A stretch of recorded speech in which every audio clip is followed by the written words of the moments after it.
Salut à toi mon jeune dragon. Dans cette vidéo, je vais explorer un nouveau concept. Et ce concept, c'est le calendrier de l'Avent. Tu vois le calendrier de l'Avent Noël, où tu chopes des cadeaux chaque jour avant le 25 décembre. Et bah, c'est ce qu'on va faire.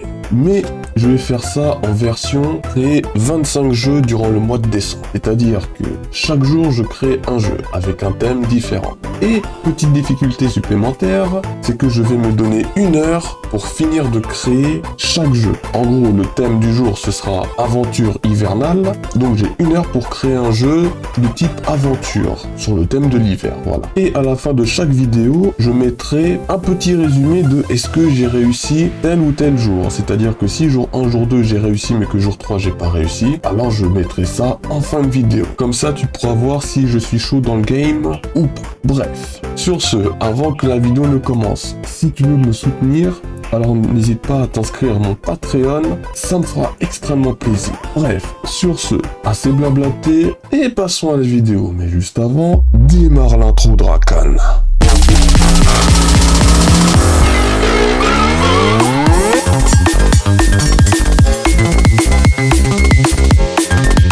Merci pour l'intro de Rakan.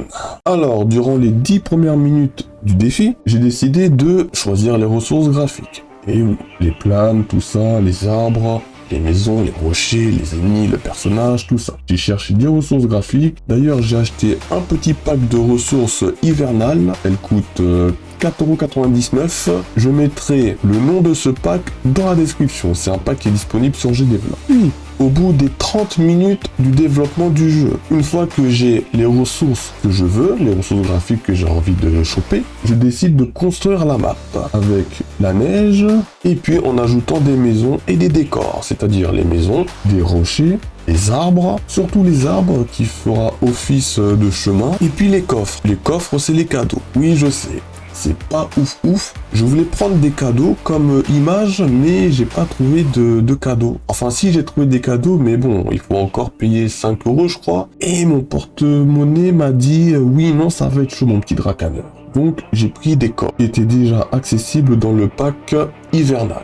Bon, c'est pas grave, ça fera l'affaire. Et toujours dans la tranche des 30 minutes, j'ai décidé de déparpiller les gobelins en haut de la map. Ah oui, et puis les coffres, bah forcément je les ai mis en haut de la map, cachés un peu partout, histoire que le joueur doit driver sur les monstres pour choper les cadeaux. Car oui, avant de continuer dans la vidéo, je n'ai pas dit, mais la règle du jeu, c'est de choper les 5 cadeaux et les mettre dans les maisons. C'est-à-dire que déjà le personnage peut transporter un seul cadeau à la fois et qu'une fois qu'il transporte le cadeau, il doit le mettre systématiquement dans l'une des maisons. Si c'est pas la bonne maison, le joueur doit alors chercher l'autre maison. Et oui. Et aussi, il y aura un timer. Car en haut, j'ai mis 120 secondes. Donc il y aura 120 secondes, donc 2 minutes pour trouver les 5 cadeaux et mettre dans chaque maison. Et oui. Et puis, en ce qui concerne des gobelins, des monstres, les gobelins pourchassent le joueur au bout d'une certaine distance. C'est-à-dire que si le joueur est proche d'un gobelin, direct il part à la chasse. Et bien entendu, le joueur n'a qu'un seul vie. C'est-à-dire que si jamais le joueur se fait toucher une seule fois par un gobelin, alors c'est game over. Et oui. Et bien entendu, si le timer est à 0 et que les cadeaux n'ont pas été remis, pareil, c'est game over. Voilà pour les règles du jeu. Maintenant, durant les dernières minutes, il me reste exactement 30 minutes pour ajouter le pad et coder le jeu. Car oui, je n'ai pas encore codé le jeu. Donc, direct, j'ajoute le pad. Ensuite, dès que le pad a été ajouté, je le mets en mode programmation. Donc, premièrement, je programme la caméra. Je centre la caméra sur le héros, histoire que quand le héros se déplace, la caméra se déplace aussi. Puis, une fois que c'est fait, je code les déplacements du héros. Je code ensuite l'intelligence des monstres pour que les monstres puissent pourchasser le joueur à une certaine distance, comme je l'ai dit précédemment. Et puis, une fois que tout ça est fait, j'ai plus qu'à programmer la condition de victoire et les conditions de défaite. Et bien sûr, est-ce que j'ai réussi à tout programmer en moins d'1 heure? Et bah la réponse est non. Eh oui mon petit, eh oui.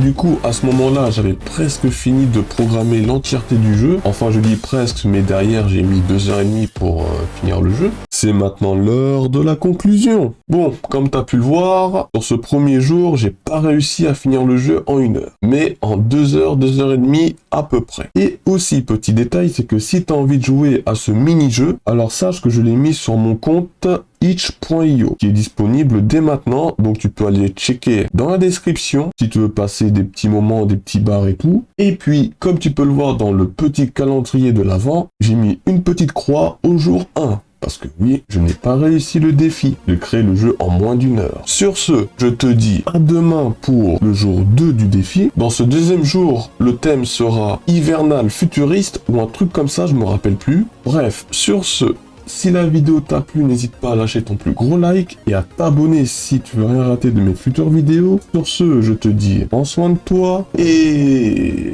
outro.